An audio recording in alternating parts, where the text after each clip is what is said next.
Welcome to this video. I'm going to be showing you how to create a graph in Google Sheets.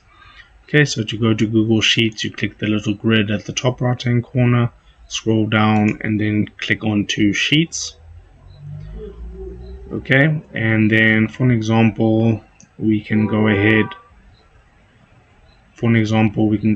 and click onto this annual budget. This one's provided by Google Sheets. Okay, it's like a expense tracker. So what you can do is you can highlight the cells that you want to create a graph, and then go to insert, and then you want to go to chart. Okay, click onto chart, and right there you can see the chart has been created.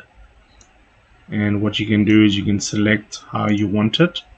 So you can make like a line chart, area chart, or a column chart. I kind of like this one right here, so I'll select that. You can customize the chart, so the chart style, colors and stuff, the font, and you can customize everything about it. Okay, so if this helped you out, drop a like on the video and subscribe to my channel.